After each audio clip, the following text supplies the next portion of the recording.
వీక్షకులందరికీ నమస్కారం. సెప్టెంబర్ నెల 7వ తారీఖున ఆదివారం నాడు సంపూర్ణమైనటువంటి చంద్రగ్రహణం సంభవించబోతూ ఉన్నది.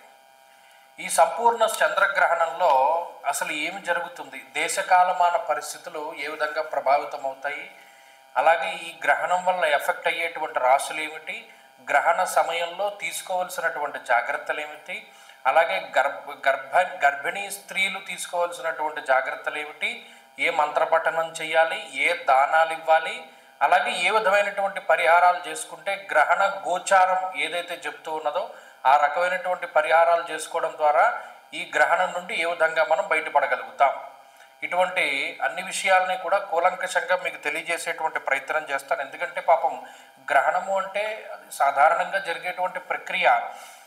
ఈ నీడ అనేటువంటిది పడ్డం ద్వారా ఏమవుతుందంటే ఈ రాహుకేతువులు ఛాయాగ్రహాలు వాటి యొక్క నీడ అంటే ఈ సూర్యుడికి అలాగే భూమికి మధ్యలో చంద్రుడు వచ్చినప్పుడు సూర్యగ్రహణం ఏ విధంగా ఏర్పడుతుందో అలాగే ఈ ఒకే సరళ రేఖ మీదకు వచ్చినటువంటి భూమి, సూర్యుడు, చంద్రుడు, సూర్యుడి యొక్క కిరణాలు చంద్రుడి మీద పడకుండా భూమికి సంబంధించినటువంటి కొన్ని నీడలు చంద్రుడి మీద పడడం ద్వారా మనకి చంద్రుడు ఇక కనబడ్డ కాబట్టి దాన్ని గ్రహణం కింద మనం చెప్తూ ఉంటాం. అయితే మనం చూడండి, ఈ నీడలు అనేటువంటివి మంచివి కాదు. అందువలనే ఆ నీడ మన ఇప్పుడు చంద్రుడి మీద ఒక లైట్ రిఫ్లెక్ట్ అయ్యి మన మీద పడితేనే మనసు ప్రశాంతంగా ఉంటుంది, ఓషధులు అభివృద్ధి చెందుతాయి, టైడ్స్ అంటే మన ఈ సముద్రాలకు అలలు ఇవన్నీ కూడా ఏర్పడుతూ ఉంటాయి. లేకపోతే ఇవన్నిట్లోనూ మార్పులు వచ్చేస్తే మనం బతకలేము. ఒక్క నిమిషం చంద్రుడు లేకపోయినా, ఒక్క నిమిషం సూర్యుడు లేకపోయినా మనం బతకలేము.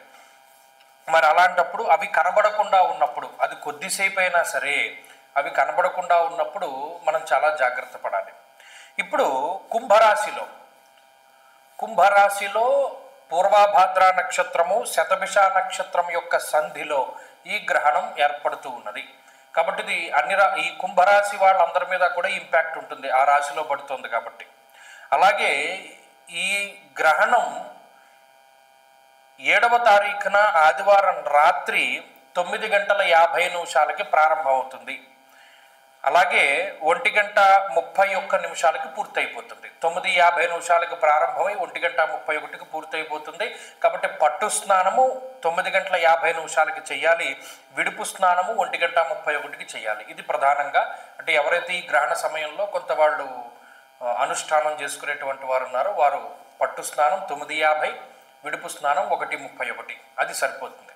ఇక గ్రహణం జరిగేటువంటి సమయంలో మీకేమైనా మంత్రానుష్ఠానాలు అవి ఉంటే అవి చేసుకోవచ్చును. అది చాలా ఎక్కువ ఫలితాన్ని ఇస్తాయి.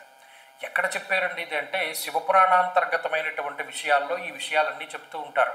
దాంట్లో విద్యేశ్వర సంహితలో దేశకాలమానములు అనేటువంటి శీర్షికలో దీని గురించి వ్యాసం రాశారు. మహానుభావుడు ఇది రాశానని అనకూడదు, ఇది పురాణం కాబట్టి భగవంతుడు చెప్పాడని చెప్పనాలి. సూర్యగ్రహణము, చంద్రగ్రహణాది రోజుల్లోనూ అలాగే కొన్ని ప్రాంతాల్లోనూ కొన్ని సమయాల్లోనూ కొన్ని విధాలుగా చేసినటువంటి ఈ ఏవైతే అనుష్ఠానాలు అవి ఉన్నాయో అవి చాలా విశేషమైనటువంటి ఫలితాలను ఇస్తాయి. కాబట్టి గ్రహణం ప్రారంభమయ్యేటప్పుడు పట్టు స్నానము, గ్రహణం పూర్తయ్యేటప్పుడు విడుపు స్నానము, గ్రహణం జరుగుతూ ఉన్నప్పుడు మంత్రానుష్ఠానము చేసుకోవాలి. ఇది ప్రధానంగా మనం తెలుసుకునేటువంటి విషయం. ఇక రెండవది, ఈ గ్రహణము ఎవరెవరి మీద చెడు ప్రభావాన్ని చూపెడుతుంది అంటే కుంభరాశి వారిపైన, అలాగే వృశ్చిక రాశి వారిపైన, మీనరాశి వారిపైన, కర్కాటక రాశి వారిపైన, ఈ 4 రాశుల వారిపైన ఈ గ్రహణము అనేటువంటిది ప్రతికూలమైనటువంటి ఫలితాలను చూపెడుతుంది. మరి ఈ గ్రహణం ఏ రాశులకి విశేషమైనటువంటి యోగ ఫలితాన్ని ఇస్తుంది? మేషరాశి వారికి, అలాగే కన్యారాశి వారికి, అలాగే ధనురాశి వారికి, వృషభ రాశి వారికి, ఈ 4 రాశుల వారికి విశేషమైనటువంటి శుభ ఫలితాన్ని ఈ గ్రహణం ఇవ్వబోతూ ఉన్నది. మిగతా రాశుల వారికి మధ్యస్థమైనటువంటి ఫలితం ఇస్తుంది. కాబట్టి ఇక్కడికి మనం 3 పాయింట్లు నేర్చుకున్నాం. ఇక 4వ పాయింట్ ఏంటి అంటే, మరి చెడు ఫలితాలు వస్తున్నాయి కదండి, ఆ చెడు ఫలితం వచ్చేటువంటి వారు ఆ ఫలితం నుండి బయటపడడానికి ఏం చేయాలి అంటే, ప్రత్యేకించి ఇది రాహుగ్రస్తం అవుతూ ఉన్నటువంటి సంపూర్ణ చంద్రగ్రహణం కాబట్టి ఒక రాగి పాత్రలో లేదా రాగి చెంబులో మినుములు, కేజింపావు మినుములు, లేదా ఒక చిన్న రాగి పాత్ర 1 కేజింపావు మినుములు, అలాగే బియ్యం 1 కేజింపావు బియ్యం, అలాగే చంద్రుడికి సంబంధించినటువంటి రజిత అంటే వెండికి సంబంధించినటువంటి వెండి పాము కానీ అంటే సర్పపు ప్రతిమ కానీ లేదా వెండి చంద్రబింబం కానీ, అలాగే ఒక తెల్లటి వస్త్రం, అలాగే ఏదైనా ఒక ఫలం, ముఖ్యంగా ఎర్రటి రంగులో ఉండేటువంటి ఫలం, వీటితో పాటుగా పంచదార కానీ పాల ప్యాకెట్ కానీ పెరుగు ప్యాకెట్ కానీ వీటిని ఏదైనా సరే మనం దానం చేయవచ్చును. ఎర్రటి పుష్పాలు కూడా దానం చేయాలి. సంకల్పం చెప్పుకోవాలి. మమ జన్మరాశి వశాత్ గ్రహణ సూచిత సర్వారిష్ట శాంత్యర్థం అనేటువంటి సంకల్పం చెప్పించుకుని బ్రాహ్మణులు చెప్తారు. ఆ తర్వాత రోజు అంటే సోమవారం ఉదయం నాడు చంద్రహోర జరిగేటువంటి ప్రాంతంలో ఈ గ్రహణ గోచారంలో నిర్దేశించినటువంటి చెడు ఫలితాలను పొందేటువంటి రాసుల వారు యథాశక్తి దానాదులను ఇవ్వాలి. ఏమంటే మేము వేరే దేశంలో ఉన్నామంటే మేము దానం ఇవ్వలేము అనేటువంటి సందర్భంలో మీ బదులుగా ఈ దేశంలో ఉండేటువంటి వారిని ఎంచుకొని వారికి కర్తృత్వాన్ని ఇచ్చుకొని, అంటే నా బదులు పలానా వాళ్ళు దానం చేస్తున్నారు అనేటువంటి సంకల్పాన్ని మీరు చెప్పించి చక్కగా దాన్ని దానం చేయవచ్చును.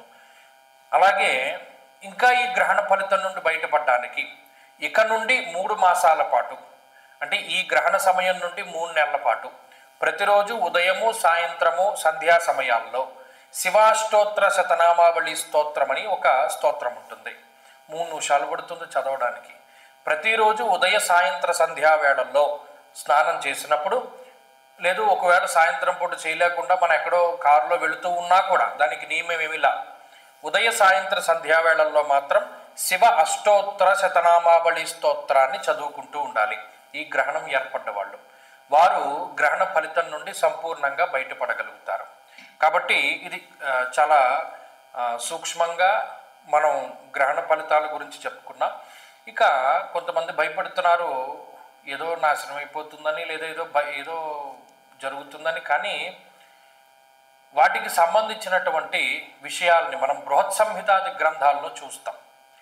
ప్రత్యేకించి ఫలానా నక్షత్రంలో గ్రహణం పడితే ఏమవుతుంది అంటే దేశకాలమాన విషయాల గురించి చర్చించేటువంటి కొన్ని గ్రంథాలు ఉన్నాయి. వాటి గురించి ఈ గ్రహణం పూర్తయిన తర్వాత నేను మాట్లాడతాను. ప్రస్తుతానికి ఇక్కడ వరకు సరిపోతుంది.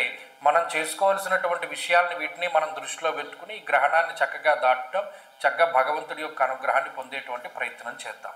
స్వస్తి.